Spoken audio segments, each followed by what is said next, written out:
Well, hello, beautiful listeners and viewers. Welcome to the Heal Your Life Talk Radio Show. I love this space. This is where real people get together. We have real conversations about real transformation. So it's a great space to be. I'm Victoria Johnson. I am the host of the Heal Your Life Talk Radio Show. Did I say rodeo? Radio show. Rodeo. Let's have a rodeo. I can tell it's just going to be a fun time from start to finish today. I would love for you to learn more about what I do. You can do that at Heal Your Life Trainer. That's trainer.com. And there's lots of info there for you. Today, my beautiful guest, as you can see, is Brownell Landrum. And she is an author of a book that has my curiosity piqued. I absolutely love when we can blend the metaphysical or the growth side of things with the science side of things and bring them together in this beautiful marriage. And so she is our guest today, currently in Atlanta, but kind of a world traveler. And welcome to the show. Thank you so much. I'm so excited to be here. And, the first thing I want to say is the book, You Can Heal Your Life, was so fundamental for my life, like however many years ago when it first came out. So such a fan and such a believer in this power. So all of this stuff, you look back at your life and all the things you've done and you think what planted what seed, and that was a powerful one. So I Oh, want thank to you for celebrate sharing what you that. do and how important it is. So before we get into Uh, me, I wanted to celebrate that because it's Oh, really thank good you stuff. so much. Yeah. I will never get tired of hearing how much Louise Hay's work and You Can Heal Your Life has impacted the lives of people around the world. And what a beautiful legacy. Yes. And something that she really believed is that it's simple, but it's not easy, right? So the things that we share sound like they might be simple, but not necessarily easy.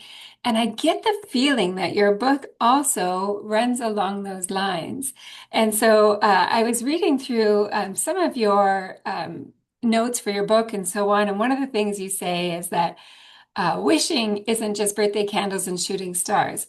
It's a universal practice woven throughout every culture and faith tradition, making it one of humanity's most powerful expressions of hope, intention, and survival. And I love that you did the research and found the science in there to back that. And I thought I would just dive in with a quick question, if that's all right. Yeah, yeah, absolutely. Where you take the lead. Okay, so my first question is then, what is the difference between wishing something or a cosmic wish? Yeah, that's one of the key principles in my book. And by the way, it's called The Art and Science of Wishing. I'm not sure if we got the clarity on that. No, we did not. Thank you. The Art and Science of Wishing. It's The Art and Brownell Science of Wishing. Landrum. Yes. And I will be putting the links for all of the things in the show notes or in the comments, depending on what platform you're watching this on. So thank you for that catch. All right, Yeah, difference no, between a no, that's wish. okay. I just wanted to make sure that the listeners were kind of like understood where we're kind of going with this. And I want to give a smidge of a background, if I may, so that you Please. can understand how all this kind of evolved. Is I'm a storyteller. So I'm not a scientist. I want to make that kind of clear. I was writing a book from the point of view of what I call the upstairs. And I was creating this world where wishes are sorted and gathered and answered and all of these kinds of things. And so I had to answer questions like, what's the difference between a wish, a prayer, and a goal? And, what is a wish? And then one night I'm listening to a lecture on neuroplasticity. And all of a sudden it was like, is there science in wishing? So that led me down this this cosmic rabbit hole, if you will. And so in the book, because one thing people don't know is like every time you make a wish, you engage over a dozen different sciences, That is interesting. which is pretty powerful, right? And I think you can probably relate to this. It just might be a different, like I think you're doing the same thing with your work, right? And with wishing, it's like you've got anthropology, sociology, all the power of collective wishing from history, and then you've got all kinds of variations of psychology, neuroscience, quantum physics. I know you're into, the whole idea of like there's so many different things going on with this thing that all of us do all over the world. And so it's really powerful. And so the framework of it is that a wish is kind of what we already know how to do. We might see 11:11 on the clock, or we might see an eyelash, or whatever ritual that might prompt us to make a wish. Um, and then and so we know that, but then when you start adding the science, you start adding more control of the outcome, right? So you start understanding what you can do to bring that and make that manifest even more. And I know that a big part of at least what I know about what you do is, the body, the subconscious, all of these elements that's so crucial and important. And so why the word cosmic, I think you'll also like, and that it's kind of a three-part definition. If you look up Merriam-Webster, right, the kind of the classic. The first part is it's universal. Okay, so it covers kind of everywhere and everything. The second part is it ventures into the metaphysical or spiritual. And the third part is that it's comprehensive. So it covers kind of everything in terms of what the cosmic is. So when you take a wish and you start applying the sciences, that's when you can turn it into a cosmic wish. Does that make sense? You take a wish, you start applying the sciences, and that's when it becomes a cosmic wish. That's right. Okay, now is there more um, credibility to quote unquote wishes? So, for example, driving down the road, oh, I wish I had a new vehicle, as opposed to intentionally maybe doing affirmations or putting it on a vision board. What do you qualify as a wish? Yeah, that's a terrific question, and there's several elements, right? If you start like adding on the science, right, and one aspect you're familiar with, which is making sure you're connected on that level, mind, body, and spirit, right? So that you don't have your subconscious or your body sabotaging that wish. So your mind might say, "I want this," but if your body doesn't want it, that ain't going to work very well, right? I know you know what I'm talking about there. So that's part of this, the science of it, right? So I propose what I call the three P's. I think you're going to like this a lot. And that is when you make a wish, and this is all the science that layers on this is so much fun. So you can tell I like so excited about it. But is that if you are peaceful, positive, and purposeful, Peaceful, positive, purposeful. right?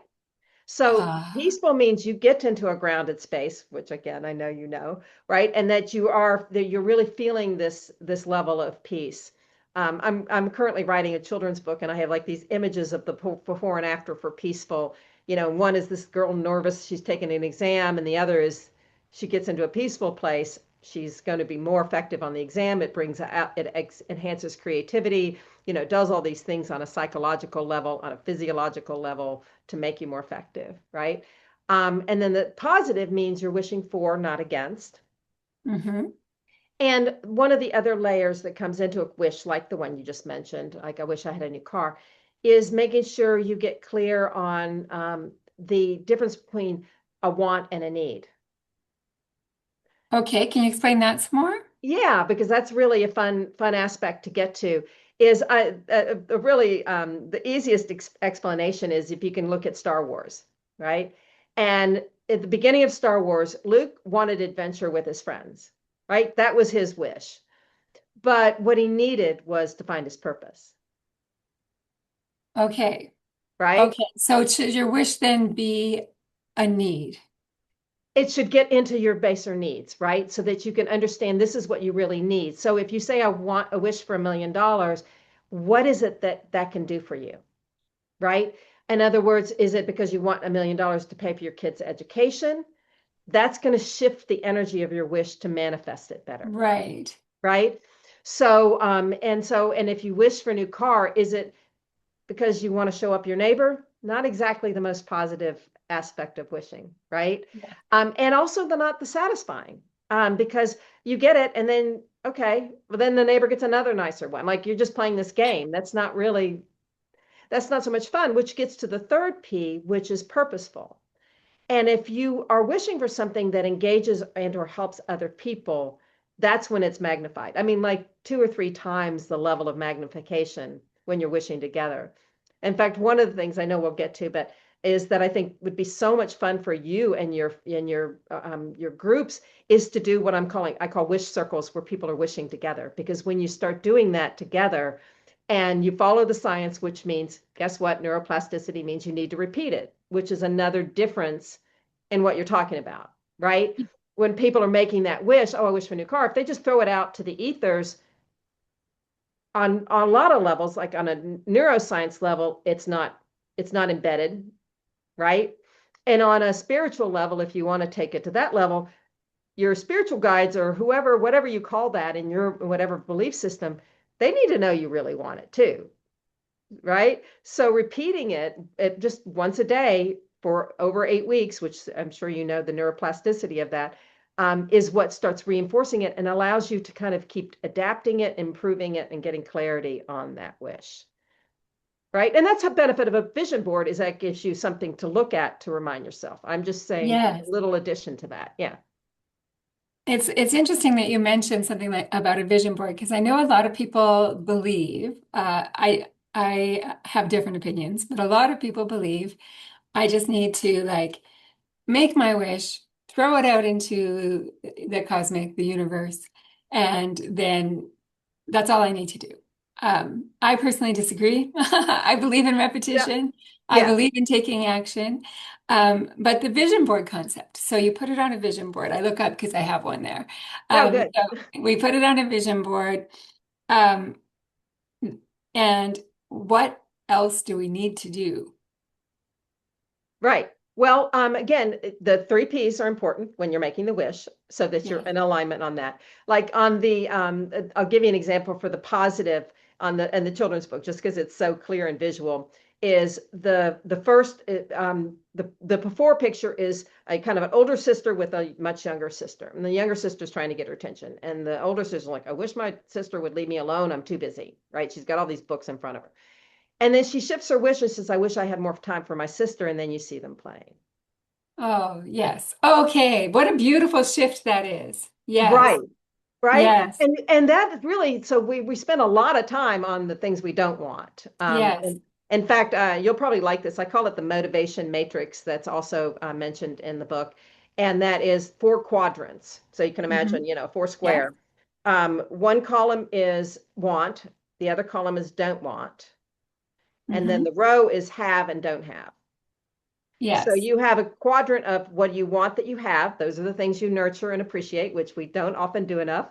Like, I don't know how many people's vision boards are the things that they love and want to keep, right? And that Oh, really, such a good point. yeah. And so, but those are important. Like, let's not, and I know you know what gratitude and all of that and how important that is. So I don't have to tell you that. And then the other one is things you want that you, so you want, want, and then you don't want that you have. Okay, those are the things you work on eliminating, right? Those are the Mhm. things that are bothering you. And then the bottom row is the things you want that you don't have. Well, that's what we're usually wishing for. That's what's usually on our vision board, right? And then the fourth quadrant is an intriguing one, which is the things you don't want and don't have. And that we also need to realize, like, we need to make sure that when we get our wish, we don't take on something that we didn't expect, Oh, yes. right?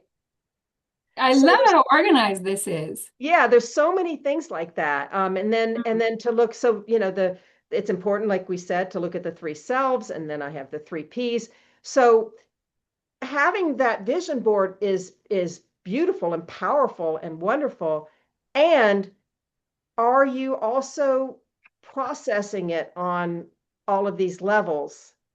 Not only when you do it, but also when you're going back to it. Because get into what I call the 4 responses, which are pretty obvious. Yes, no, wait, or something better. What Ah, people don't necessarily realize is sometimes yes isn't the best answer. that's right. Right? And no can be, information. It's not an ending. It can guide you to something better, right? Yeah. Wait Yeah. means sometimes maybe you're not ready, maybe the world's not ready. So you start looking at it differently. And I have a concept that I call reverse optimism. I think you'll like this, is when you look back and go, oh, that's why that happened. That led to this, led to this, led to this. Now It's I so see true. it's working. It's working in a way that I didn't anticipate. So it's like, oh, I don't want that. But you're like, yeah, but I wouldn't be here if I hadn't done all this, or gone through this or this or this. You hear So about that so often when, for example, someone loses their job. And, yes. in the moment it's that automatic distress. But then, within a period of time, they can look back and say, I'm so thankful that happened because it opened the door for A, B, and C. And so when you're speaking about that, yes, no, with no being can be an affirmative answer. It's really, I think, important for us to keep in mind that, we don't, yes, we affirm, yes, we make these positive statements, working on this for 8 weeks, really just getting ourselves involved in all of the different aspects of manifesting our wishes and our affirmations for what it is that we want in our life, but being open to all of those answers. And the or something better is one of my very favorite things to add on to affirmations. Exactly. Yeah. As when you're wishing, also, you want to say, or something better, right? Yes, yes, You absolutely. also want to leave that into the wishing, but I'm curious, like with what I've said, like how does that fit within what you're doing, and how does this maybe expand, or you Yeah, know, they are hand in hand. They are yeah, absolutely hand in hand, walking side by side, the Heal Your Life work. In fact, there's a book that we review during the Heal Your Life training that I hold in Banff here, and it's called Ordering from the Cosmic Kitchen. yeah, And it's a really cute book about very much the same thing. I love how you've brought so much science into it. Again, I'm going to repeat the name of your book, which is The Art and Science of Wishing. And it says that you also have another experiment called the Cosmic Wish Experiment. yes, I Yes. do. So was that part of the research for the book? No, it kind of was an outgrowth of the book. And the kind of the message there is that, as I mentioned, like what would happen if we could start wishing together, Yes. and we could have wish circles where people, and if you're leading a wish circle, you can decide on your ritual, because rituals are really important. Like that may Hmm. be something that is left out of a lot of manifesting kind of practices. Like, okay, every time it's a turn on the clock, or every time I see a bird flying, or every time I brush my teeth, or whatever it is, there's a ritual. And then when you start thinking about the multiplication and the science of that is so cool. There's things called mirror neurons, where when you start working with others, you start kind of magnifying your energy. I know you love all that stuff. And then so when you start doing it together, and you can have your individual wish and your collective. So even if it was something like, we wish that more people understand the dynamics of Heal Your Life, so that they could heal their life, Hmm. right? And so the framework of the Cosmic Wish Experiment, which is free, it's also fun because there's science of fun, right? It's got to be fun. People have to do, so there's tracking and gamification and toys and all kinds of other things. There's activities that are like kids could do, but they're also based in science. Yes. So so it's basically the time commitment is 1 minute a day to make your wish, get peaceful, positive, and purposeful, all that stuff, and then about 15 minutes a week to do the weekly activity. And Okay. And so, those are available on your website? well, on the Cosmic Wish Experiment website. And so, yeah, you go in there, you can see how to sign up for a Cosmic Wish Circle. And Hmm. then you put in your name, and then other people can join your wish circle. And everything is free. So there's a tracking system. You get to download the playbook for free. Because, the reason I did that is, people want to buy my book. Great. That's fine. I love it. And I encourage it, and happy about that. And I want to make a difference in the world, right? I really want to be able, and it's this power of the collective is something I don't think we have enough of. It's so true. One of the things that we do, you asked about how we implement this type of thing at the Heal Your Life training. And one of the things that we do is we do a meditation where we are focused on, first ourselves in the room and then back home to our families and our communities and the area that we live in and the country that we live in and then the world. And just that absolute collective wishing, as you say, and affirming for peace and betterment within the world is such a powerful thing to be doing together. And I love that you have your book available, but you also have a place where people can kind of go and get a flavor of you, so to speak, at cosmicwishexperiment.com. And That's right. again, I'll put that in the And show you can notes. see, because in my book, I cite over 70 different scientists. I mean, it has got all of the stuff that you want. And if somebody's listening to this and like, I'm into science and I'm going to scrutinize, I'm like, good, because I'm calling it an experiment for a reason. Like, we're learning. I'm learning. Hmm. And so if somebody's got better information, I want to keep growing it and evolving it, right? I'm not going Yeah, to pretend to be, oh, I'm the world expert. I think it's an advantage that I'm not a scientist in a way that I'm not tied to a particular discipline, right? I'm right. more like a reporter that can look at all the different angles of the story. So you can look at the list of sciences in there, and even get a link to the 400 research attributions that are in the footnotes. I mean, and just learn more about that. So there's so much of the information that's in there that's free. You do need to sign up to either start a wish circle or to be in one to get the playbook for free, right? So that's how that Hmm. works.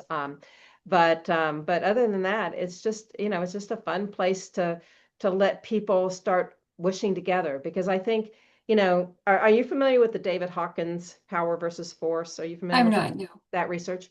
It's fascinating that, he talks about energy of like the lowest level energy to the highest level energy. It's totally up your alley.